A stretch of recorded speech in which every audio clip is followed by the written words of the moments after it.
Hours, Laura Javara, Steve Smith, Sam Mitchell. How are you guys doing tonight? I'm great. I'm fantastic. It's the weekend. It's the weekend. Doing good. It's the weekend and we working. It's the weekend and guess what we at on the weekend? Working. Yeah. In here working, baby. Yeah, I love it. Well, I'm excited to be here with you guys. Guys, there's 13 games on the slate tonight, but I know a lot of people had this one circled. The Golden State Warriors taking on the Cleveland Cavaliers. Golden State on a 5-game winning streak heading into this one. Cleveland 9-0 to start the season. First quarter, Donovan Mitchell pulls up, drains the three.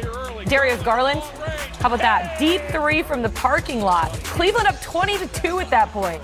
Okoro with the acrobatic pass to LeVert, drains it. Okoro to Ty Jerome.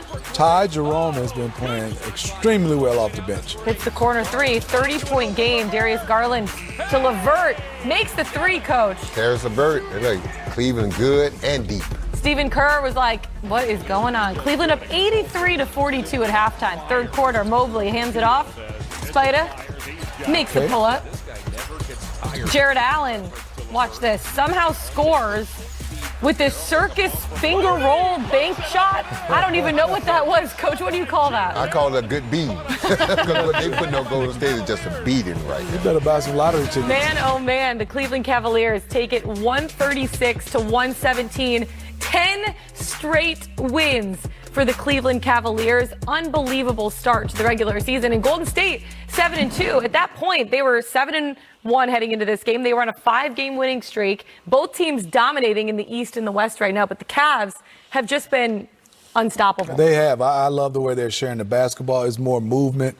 I think the key for me is, Sam, is Mobley is starting to be more aggressive. Whenever he gets 18 to 20 points, they play extremely well. And they have a deeper bench right now. Ty Jerome, those guys coming off the bench, Karis LeVert, they play well. Yeah. And Garland looks more comfortable.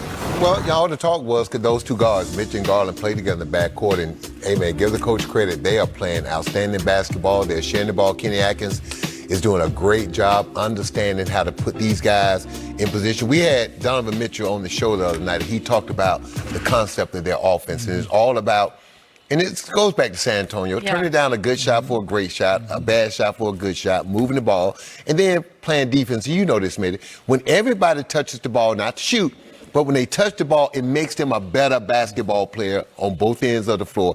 And that's all Cleveland doing right now. Yeah, they're the 15th team in the NBA history to start the season 10-0. And the NBA has been around for quite some time now. I know 10 straight wins is a really difficult thing to do. And they're heading into this game looking at the Golden State Warriors like this is going to be a really big challenge for them.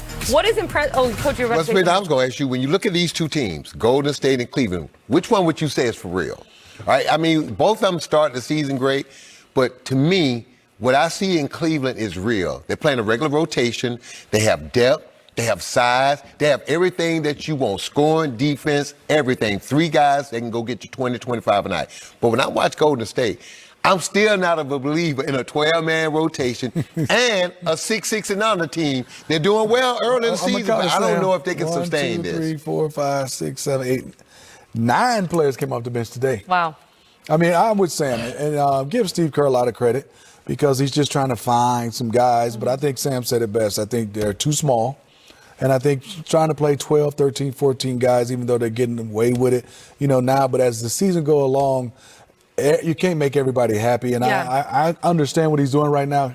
He's going to shorten his rotation. I think they're looking to make a trade. Yes. Be able to try to showcase these guys. That's what I think, Sam. They're trying to showcase a lot of people to make a trade. Yeah, when you're looking at the stat sheet, you see bench points 77 for the Golden State Warriors, and you're like, wow, that's pretty good. And then you look at how many guys are actually coming off of the bench, and you're like, okay, well, that makes sense. The craziest part about this, though, Cleveland had 20 turnovers, 32 Golden State points out of that, and they still beat them by almost 30 points. Well, when you look at it, you can have these turnovers if you shoot 54, 48, and 85. I mean, you can make up a lot of turnovers shooting those numbers and those high percentage. They are making shots, and you're going to win ball games if you make shots and defend. But Cleveland, to me, I look at their team, they got everything. They got defense, they got size, They got scoring in the backcourt. They got guys come off the bench that can make threes. Yeah. They have a complete team. When you look at Golden State, they don't have size. They're not the three-point shooting team that we're used to seeing Golden State in the past. Now, I give Steve Kerr credit to your point. Yep. He's coaching. He's because coaching. when he beat Boston the other night,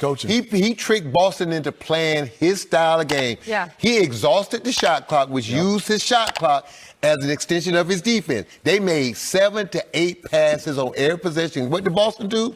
One pass shot, one pass ISO. They got Boston to revert back to playing how they did 2 years ago, and that's why Golden State beat it. But Cleveland didn't take the bait.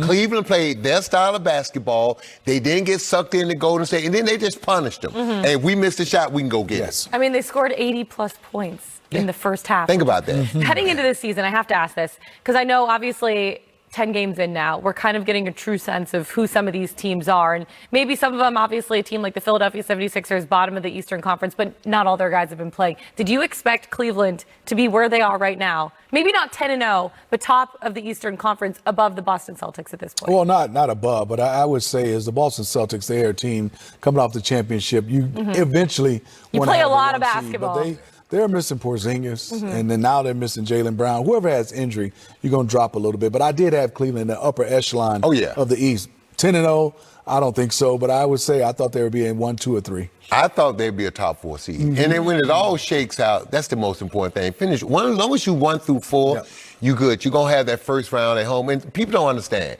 It's getting out the first round. After the first round, all bets off. Because now it comes down to injuries, who's playing well, who's playing with confidence, whose defense is playing at an elite level. It's that first round because that's where all the nerves, because the higher seeds are supposed to win. And if they don't, the games get tight, the pressure builds up. So the first round is critical for a team like Cleveland. Yeah, it's going to be fun to watch Cleveland. Another team that's been fun to watch is the Oklahoma City Thunder. As we send it to our first break here, they've been playing pretty well. 7-1 so far in the season. How about Chet Holmgren? Houston's a good team, Smitty. Houston play hard. Giannis Antetokounmpo to the Knicks? Let's talk about what this means for New York basketball fans.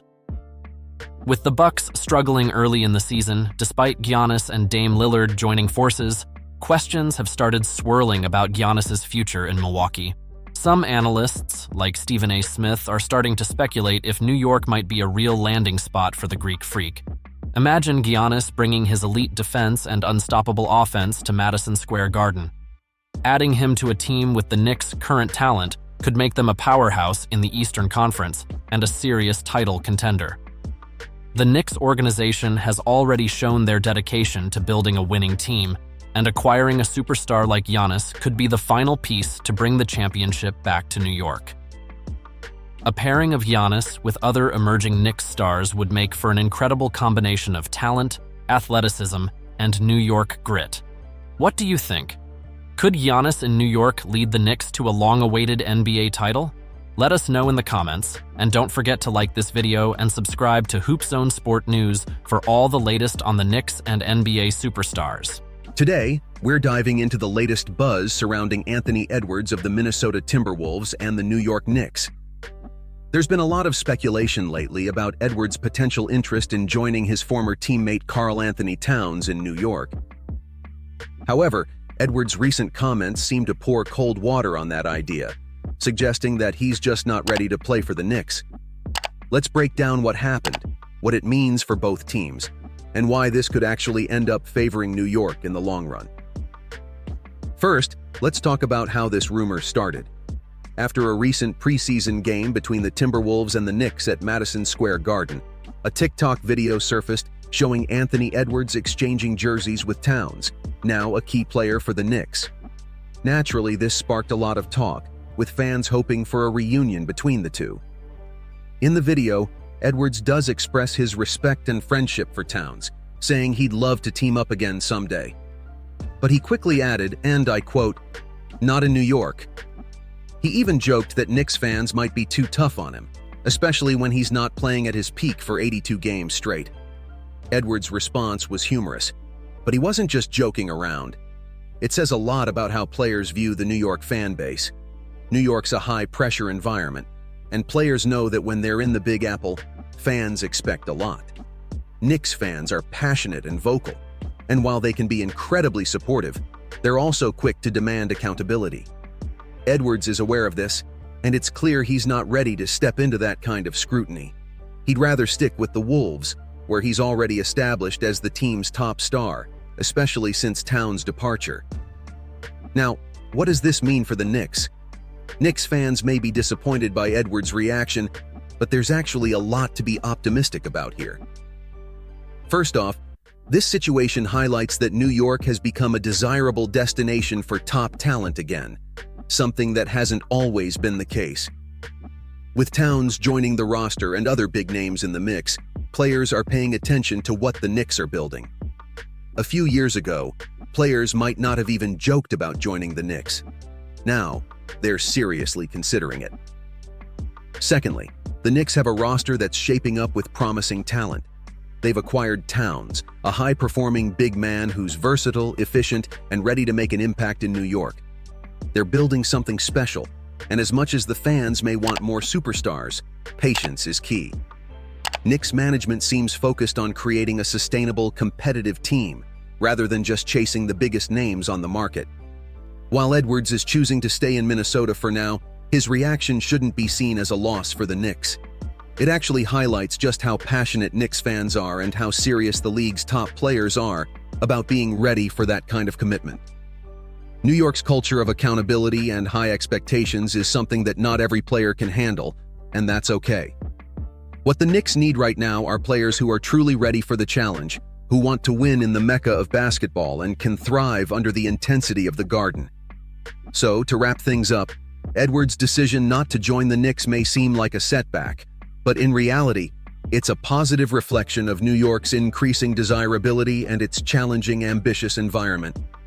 The Knicks are building the right way, step by step, and they're attracting players who genuinely want to be part of that. What do you think? Should the Knicks be looking to add another star like Edwards, or should they continue developing the strong core they've already built? Let us know your thoughts in the comments, and don't forget to like and subscribe for more updates on the Knicks and the NBA.